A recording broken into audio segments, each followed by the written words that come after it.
Hello my dear students, how are you all. I hope कि आप सब मस्त होंगे, घर पे पूरी तरह से स्वस्थ होंगे। तो एज यू ऑल नो कि हम लोग चैप्टर नंबर 5 पढ़ रहे हैं और चैप्टर नंबर 5 में प्रीवियस लेक्चर के अंदर हम लोग ने कंप्लीट किया था that was general characteristics of catalysis. ठीक है, कैटालिस्ट के जो जनरल कैरेक्टरिस्टिक्स थे वो हमने प्रीवियस लेक्चर में पढ़े थे और टोटल मिलाकर मैंने आपको 5 उसके कैरेक्टरिस्टिक्स समझाए थे। हालांकि हमारे टेक्स्ट बुक के अंदर सिर्फ हमें 2 ही पॉइंट्स यानी कि फैक्टर्स समझाए हैं, पर मैंने आपको पूरी तरह से 5 फैक्टर्स समझाए थे। वहाँ पर हमने ये देखा था कि कैटालिस्ट बहुत ही ज़्यादा सिलेक्टिव रहता है और उसका एक्टिविटी बहुत ज़्यादा हाई रहता है। बेसिकली ये 2 हमारे सबसे मेन पॉइंट्स थे जो हमने प्रीवियस लेक्चर में पढ़ा था। चलिए एक बार जस्ट हम लोग उसका 1-2 मिनट में रिवीजन करते हैं। जो हमने पहला पॉइंट पढ़ा था उसमें हमने ये पढ़ा था कि नॉर्मली जब भी हम लोग कोई भी रिएक्शन की रेट को बढ़ाना चाहते हैं तो हम उस रिएक्शन के अंदर कैटालिस्ट को डालते हैं। नॉर्मली अगर हमें कोई भी रिएक्शन की रेट को बढ़ाना होता है तो हम उसके अंदर कैटालिस्ट को डालते हैं। ओके, लेकिन हमने डेफिनेशन में ये पढ़ा था कैटालिस्ट के कि catalyst increase the rate of reaction without being consume in the reaction. ये हमने उसके डेफिनेशन में पढ़ा था। लेकिन बच्चों देखो, कैटालिस्ट जो होता है उसका जो मतलब कि ऐसा ज़रूरी नहीं होता कि वो कहीं पर भी कंज्यूम ना हो। कुछ रिएक्शंस में जहाँ पर ज़रूरत पड़ती है वहाँ पर कैटालिस्ट भी खुद क्या करेगा, रिएक्ट हो जाएगा। लेकिन इतना है कि वो रिएक्शन के एंड में रीजनरेट भी हो जाएगा, यानी कि रिएक्शन के एंड में हमें वापस भी मिल जाएगा। तो कैटालिस्ट इज रीजनरेटेड। अब दूसरा पॉइंट जो मैंने पढ़ाया था वो ये था कि भाई कैटालिस्ट जो होता है वो इक्विलिब्रियम को शिफ्ट नहीं करता, वो रिएक्शन को इक्विलिब्रियम अटेन करने में हेल्प देता है, स्पीड अप करवाता है, ताकि जल्द से जल्द रिएक्शन कोई भी हो तो वो इक्विलिब्रियम को अटेन कर ले। उसके बाद तीसरा पॉइंट हमने ये पढ़ा था कि कैटालिस्ट जो होता है उसको बहुत ही माइनर अमाउंट में लेने पर भी वो क्या करता है, रिएक्शन की एक्टिविटी को बढ़ा देता है बहुत ही ज़्यादा। ठीक है, ये तीसरा पॉइंट था। चौथा पॉइंट ये था कि कैटालिस्ट जो होते हैं वो हाईली सिलेक्टिव रहते हैं और हर एक दवाई मतलब कि चाबी की जैसे अलग मतलब अलग ताले की जैसे अलग चाबी होती है, सेम वे हर एक रिएक्शन का कैटालिस्ट भी अलग अलग रहता है। ठीक है बच्चों, क्लियर है। तो ये 4 से 5 पॉइंट्स थे जो हम लोग ने प्रीवियस लेक्चर में करे थे।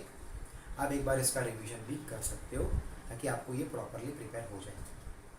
तो अब जो हम लोग टॉपिक पे बढ़ने वाले हैं वो है एंजाइम्स। ठीक है, अब जो हम लोग टॉपिक पढ़ने वाले हैं दैट इज एंजाइम्स। चलिए फिर शुरू करते हैं। तो आज देखो, बेसिकली एंजाइम्स के 4 पार्ट्स हमें इस लेक्चर में पढ़ने हैं। जो पहला पार्ट है उसमें हम लोग एंजाइम्स की डिटेलिंग्स लिखेंगे उसकी डेफिनेशन के साथ। दूसरे पार्ट में हम लोग उसके एग्जाम्पल्स लिखेंगे। तीसरे पार्ट में एंजाइम्स की प्रॉपर्टी आती है एंड चौथे पार्ट में उसका मैकेनिज्म आएगा। तो जो मैकेनिज्म को हम लोग नेक्स्ट वीडियो लेक्चर में ले जाएंगे। इस वीडियो लेक्चर में हम एंजाइम के 3 पार्ट्स पढ़ लेंगे। ठीक है, चलिए तो फिर शुरू करते हैं एंजाइम्स की रिएक्शंस, एंजाइम्स की थियरी। अब उसमें सबसे पहले हमें उसके बारे में थियोरेटिकल चीज़ें लिखना ज़रूरी है। उसकी डेफिनेशंस है, उसकी डिटेलिंग्स है, वो हमें सही ढंग में लिखना है। चलिए तो फिर शुरू करते हैं। पहला उसका पॉइंट ये है कि enzymes are biological catalyst. Enzymes are biological catalyst. कैसे होते हैं वो? They are biological catalyst. दूसरी चीज़ है, देखो अभी इस चैप्टर में से भी रिलेटेड पोर्शंस काफ़ी कुछ दिया हुआ है, पर क्योंकि ये चैप्टर हमारा रनिंग हो गया है, शुरू हो गया है, तो मैं इस चैप्टर के लिए फ़िलहाल पूरा सिलेबस पढ़ा दूंगा। फिर अगले जो चैप्टर्स है उसमें मैं आपको जो भी डिलीटेड पोर्शंस है वो नहीं करवाऊंगा। ठीक है, बोर्ड एग्जाम के लिए है। नंबर 2 है, there are several reaction occur in human body that are biochemical reaction. There are certain reaction in our body which are biochemical reactions. जो बायोकेमिकल रिएक्शंस हैं, ठीक है, हमारे बॉडी के अंदर ऐसे बायोकेमिकल रिएक्शन होते हैं. यानी कि देखो, अब यहाँ पर आपको बायोलॉजी का एंड केमिस्ट्री का कॉम्बिनेशन मिल रहा है, ठीक है. वहाँ पर मेटाबॉलिज्म तो होता है, पर वो केमिकल रिएक्शन के फॉर्म में होता है, इसलिए उसको हम लोग बायोकेमिकल रिएक्शन बोलते हैं, ठीक है. All biological reactions are catalysed by enzyme. अपने बॉडी के अंदर जितने भी रिएक्शंस होते हैं एनिमल बॉडी में या फिर अपने ह्यूमन बॉडी में, वो सब में एंजाइम का एक इन्वॉल्वमेंट रहता है. All biological reaction are catalysed by enzyme. All biological enzymes are, I mean all biological reactions आएगा, sorry, all biological reactions are catalyzed by enzyme. ठीक है, जितने भी बायोलॉजिकल रिएक्शन है उसको एंजाइम के जरिए कैटालाइज किया जाता है. तो नेक्स्ट पॉइंट इसका है, it is complex nitrogenous organic compound which are produced by living plant and animals. Basically ये जो एंजाइम होते हैं वो एक कॉम्प्लेक्स कंपाउंड होते हैं जो नाइट्रोजन से बने रहते हैं और ये लिविंग स्पीशीज में से बनते हैं, लाइक प्लांट्स में बनेगा, एनिमल में बनेगा, है ना. तो ये एक प्रकार के कैटालिस्ट तो है, लेकिन लिविंग स्पीशीज में से बनने वाले हैं. लाइक हमने पैलेडियम लिया, प्लेटिनम लिया, निकल लिया, आयरन लिया, हमने इनको कैटालिस्ट के तौर पे लिया, पर ये बायोलॉजिकल कैटालिस्ट नहीं है, क्योंकि ये ह्यूमन बॉडी या फिर एनिमल बॉडी या प्लांट बॉडी नहीं बनाता इसको. ये तो हमें ज़मीन में ओर्स के फॉर्म में, हमें मिनरल्स के फॉर्म में मिलता है, बराबर ना. तो ये जो होते हैं वो दे आर कॉम्प्लेक्स नाइट्रोजिनस, ध्यान से देखना, कॉम्प्लेक्स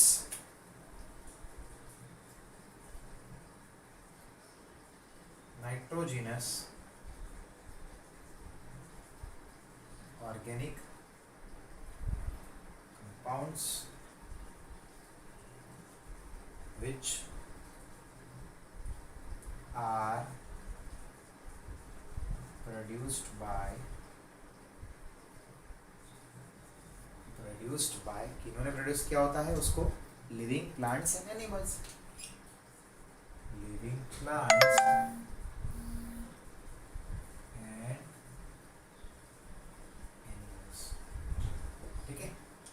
उन्होंने प्रोड्यूस किया होता है. नेक्स्ट देखते हैं इसमें पॉइंट आगे. अब ये एक्चुअली होते क्या है, तो ये प्रोटीन मॉलिक्यूल होते हैं जिनका मॉलिक्यूलर मास बहुत हाई रहता है और ये वाटर के साथ क्या करते हैं, कोलोइडल सॉल्यूशन बनाते हैं. They are actually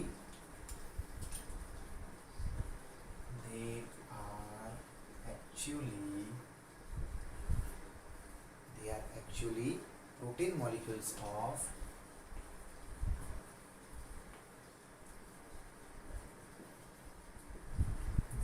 protein molecules of high molecular mass. High molecular mass कैसे रहते हैं, high molecular mass and form colloidal solution.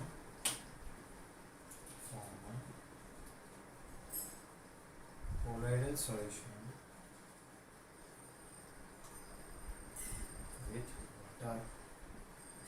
अब ये कोलोइडल सॉल्यूशन क्या होता है वो तो हम लोग नेक्स्ट लेक्चर में पढ़ेंगे, वो अभी नहीं आएगा. तो बेसिकली ये जितने भी एंजाइम रहते हैं वो क्या होता है, वो प्रोटीन मॉलिक्यूल रहते हैं और जिनके मॉलिक्यूलर मास बहुत हाई रहते हैं और ये वाटर के साथ कोलोइडल सॉल्यूशन को बनाते हैं. ठीक है, अब इसका जो लास्ट पॉइंट है वो है 10 एंजाइम्स, 10 enzymes अब देखो बेसिकली आज का जो लेक्चर है उसमें लिख करने का बहुत, क्योंकि theoretical 10 enzymes are termed as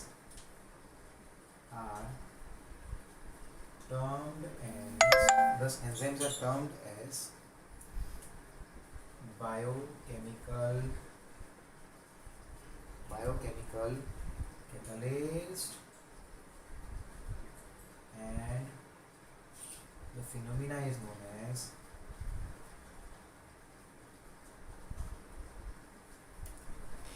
known as biochemical catalysis। ठीक है,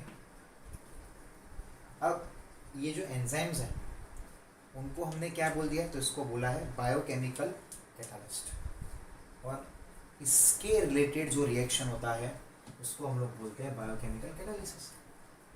क्या बोलते हैं? Biochemical catalysis. और ये क्या बनाते हैं पानी के साथ?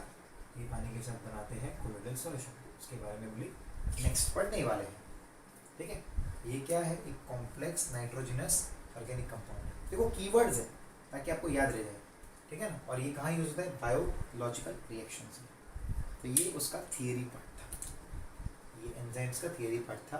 ये पहला पार्ट हमारा कंप्लीट हुआ। इसके बाद हम लोग जाते हैं उसके एग्जाम्पल्स में। तो एक बार आप फटाफट से इसको रीड कर लो। Come on read it. मैं आपको 1 मिनट का टाइम दे रहा हूँ, I am giving you 1 minute time.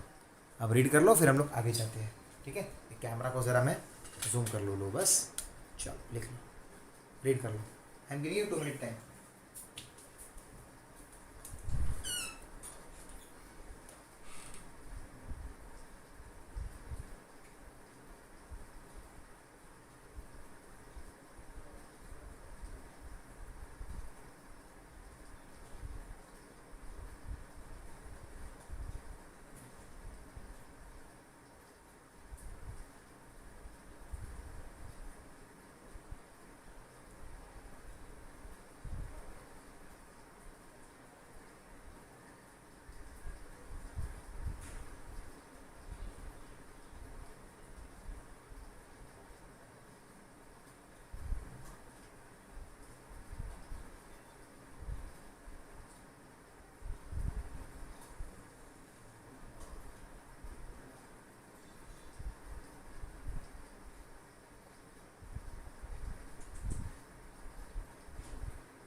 Okay, I hope कि आप लोग ने यहाँ पर लिख तो आई मीन रीड कर ही लिया होगा।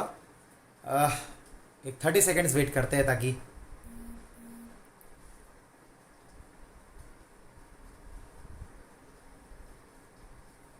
इसके बाद हम लोग करेंगे that is examples. Second part में टोटल 3 पार्ट करने हैं ना आज हमें। तो ये फर्स्ट पार्ट हमारा कंप्लीट हुआ। अब हम लोग सेकेंड पार्ट पे जाएंगे। We go to the second part now.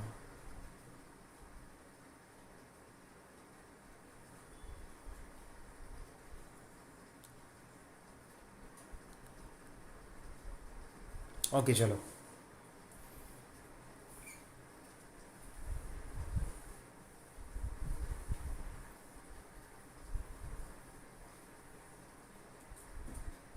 examples of enzyme catalyzed reaction.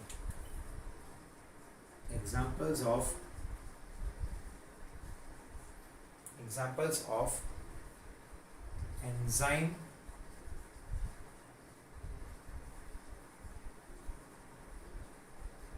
catalyzed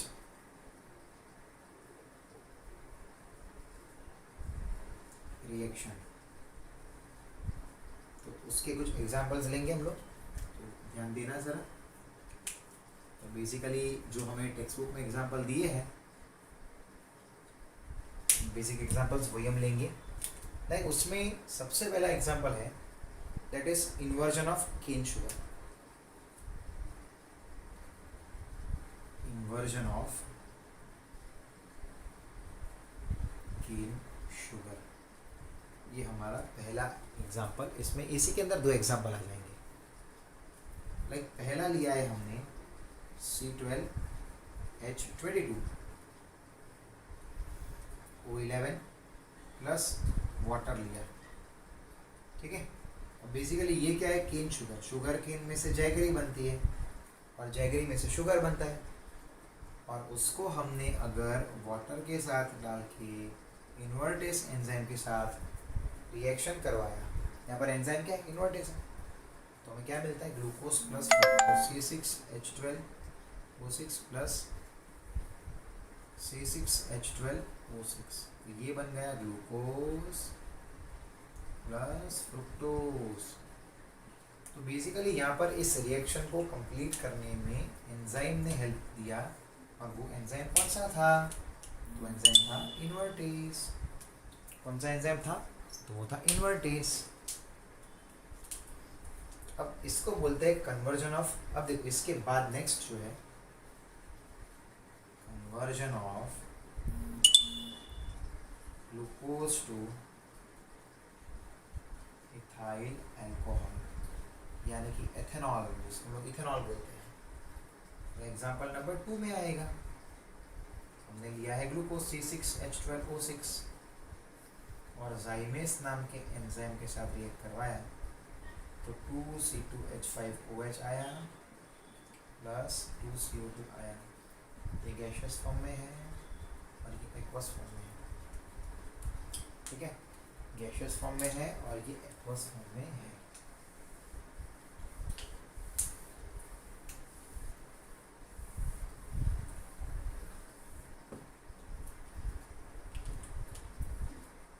okay next, इसका जो, अब देखो यहाँ पर हमारे पास ग्लूकोज ही था, हमने ग्लूकोज लिया, फ्रुक्टोज नहीं लेना इधर, हमने यहाँ पर ग्लूकोज ही लिया और उसी को जाइमेस नाम के एंजाइम के साथ रिएक्शन करने दिया, इसमें थोड़ा टाइम लगता है, तो ये रिएक्शन कंप्लीट हो गया, ये रिएक्शन यहाँ पर कंप्लीट हुआ। अब इसका जो थर्ड एग्जाम्पल है वो है decomposition of urea into ammonia in CO2, decomposition of urea into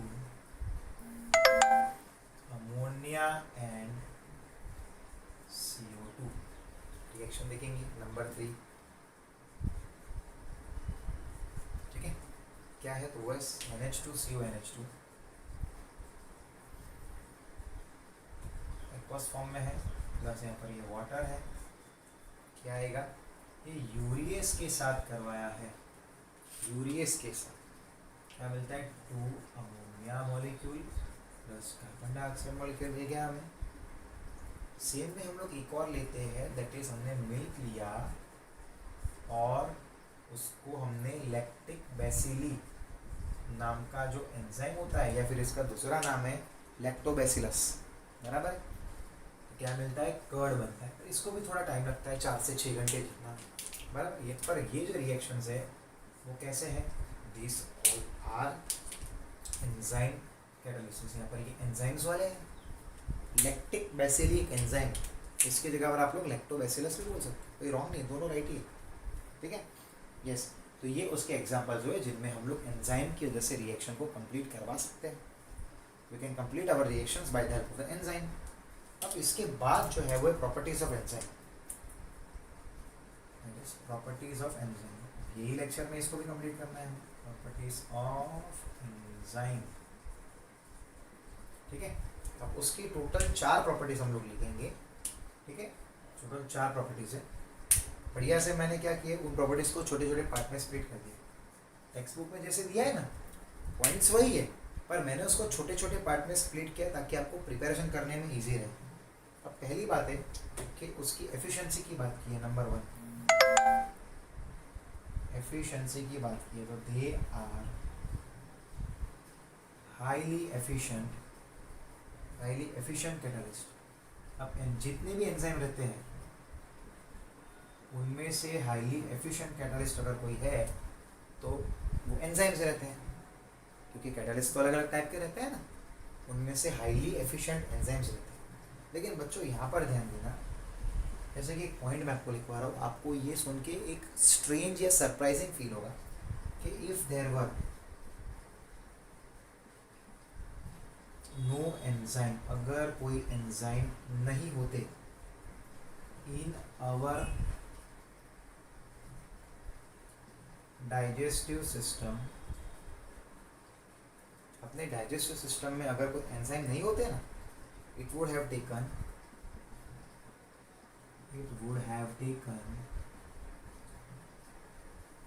50 years to digest a single। ओ जोरदार बात है कि नहीं? अगर हमारे स्टमक में एंजाइम नहीं होते ना, तो आपने जो एक टाइम का खाना खाया है, यानी कि लंच किया है या फिर डिनर किया है, उतने फूड को डाइजेस्ट होने में 50 साल लग जाते। सोचिए आप, 50 इयर्स लग जाते। लेकिन क्योंकि एंजाइम है, तो हमारा जो पेट है वो खाने को, फूड को 4 से 6 घंटे में डाइजेस्ट कर लेता है।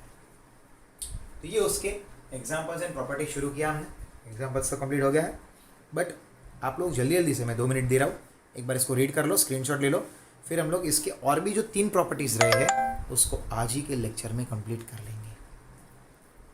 ओके, चलो जल्दी करो, डू इट, कम ऑन।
अब हम लोग आगे जाएंगे, नेक्स्ट पॉइंट्स लेते हैं प्रॉपर्टीज के।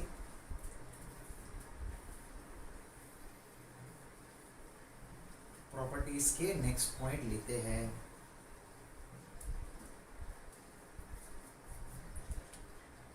सेकेंड है स्पेसिफिसिटी। अब ये बात तो हमने ऑलरेडी पढ़ी है।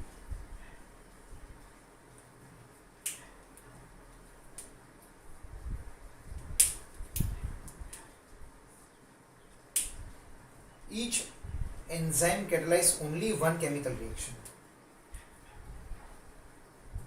Each enzyme catalyze only one reaction। ये तो पता ही है, जैसे हर ताले की अलग चाबी रहती है, ठीक है, जैसे हर बीमारी की अलग दवाई रहती है, सेम वे एक रिएक्शन के लिए, एक पर्टिकुलर रिएक्शन के लिए कैटालिस्ट भी उसका स्पेसिफिक ही रहता है। It is specific in nature, ठीक है। एग्जाम्पल के तौर पे मैं लिख देता हूँ आपको कुछ चीज़ें। एंजाइम जो यूरिएस है, जो भी हमने आगे देखा कि नहीं सामने, वो क्या करता है? Catalyse only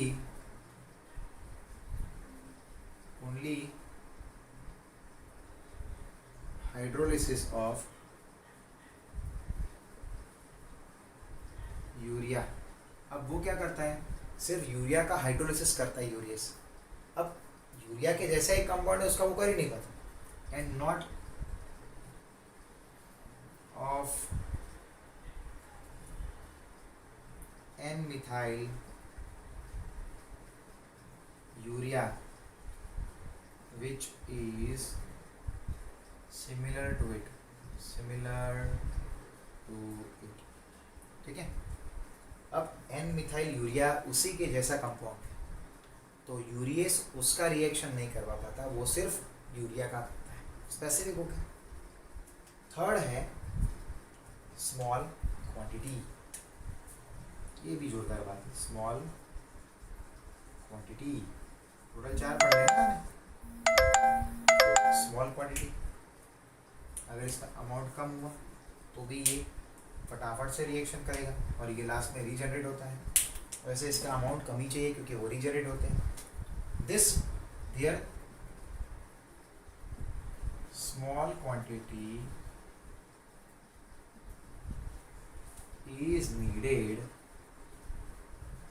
because they are regenerated, क्योंकि वो क्या होते हैं, रीजनरेट होते हैं, इसलिए हमें उसका स्मॉल क्वांटिटी ही चाहिए। और इसका जो आखिरी पॉइंट है, जो इम्पोर्टेंट पॉइंट है, तो अब इनकी बात की है बॉडी के अंदर, ह्यूमन बॉडी के अंदर, ठीक है। तो ऑप्टिमम टेम्परेचर एंड पीएच होना चाहिए इसमें, क्या रहना चाहिए, ऑप्टिमम यानी कि कम से कम टेम्परेचर एंड पीएच रहना चाहिए। लाइक मैं आपको उसका पॉइंट लिखता हूँ, enzyme catalyse reaction having mixture rate of cycle. देखो अब टेम्परेचर कितना होना चाहिए, टेम्परेचर जो होना चाहिए वो तो वैसे भी हमें पता ही है कि भाई ह्यूमन बॉडी का तकरीबन 37-38 के आसपास होता है। तो 37 डिग्री सेल्सियस पे एंजाइम्स प्रॉपर वे में क्या करते हैं, तो वो डाइजेस्ट कर पाते हैं, फूड की रिएक्शंस करवा पाते हैं। एंड पीएच जो होता है वो 7.4 या उसके आसपास थोड़ा हो तो चलेगा, लेकिन अगर पीएच एसिडिक हो गया या बहुत ही ज़्यादा बेसिक हो गया तो फिर वो एंजाइम्स प्रॉपर काम नहीं कर पाएंगे ठीक से, उनकी एक्टिवनेस घट जाएगी। तो ये उनके लिए एक नेसेसरी कंडीशन बन जाता है। बेसिकली इसका पॉइंट ये बनता है, एंजाइम कैटलाइज्ड रिएक्शंस, एंजाइम से होने वाले रिएक्शंस, बराबर, इसका मतलब ये होता है हैव मैक्सिमम रेट ऑफ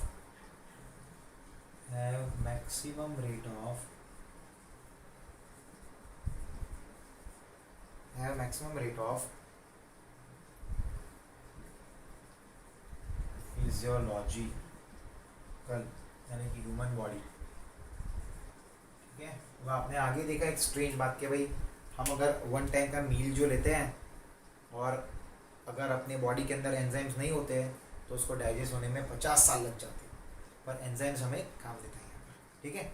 अब इसके बाद जो इसका आखिरी टॉपिक है वो है मैकेनिज्म ऑफ कैटालिसिस, वो हम अगले वीडियो लेक्चर में करेंगे। तो आई होप कि आज के इस वीडियो लेक्चर में आपको पूरी तरह से ये समझ में आया होगा, मज़ा भी आया होगा। आप इसका नोट डाउन और स्क्रीनशॉट लेना मत भूलना। मैं फिर भी 2 मिनट के लिए वीडियो कंटिन्यू रखता हूँ ताकि किसी को अगर लिखना हो कुछ भी, बराबर है, या फिर रीड करना हो तो वो कर पाए, और फिर हम इस लेक्चर को कंप्लीट करेंगे और मिलेंगे नेक्स्ट वीडियो लेक्चर के अंदर माय डियर स्टूडेंट्स, जिसके अंदर हम लोग आगे की और भी थियरीज करेंगे, ठीक है। और साथ में हम लोग इसका जो मैकेनिज्म बाकी है, जो आखिरी वाला टॉपिक बाकी, वो मैं जानबूझ के छोड़ रहा हूँ अभी, तो क्योंकि मुझे वो नेक्स्ट लेक्चर के साथ कंटिन्यू करवाना है, इसलिए मैं एंजाइम्स का जो मैकेनिज्म है वो यहाँ पर छोड़ रहा। हम लोग वो नेक्स्ट लेक्चर में करेंगे। चलो तो आप लोग रीड कर लो, फिर मैं लेक्चर को कंप्लीट कर रहा हूँ।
ओके माय डियर स्टूडेंट्स, तो मिलते हैं नेक्स्ट लेक्चर में। Till then good bye and take care.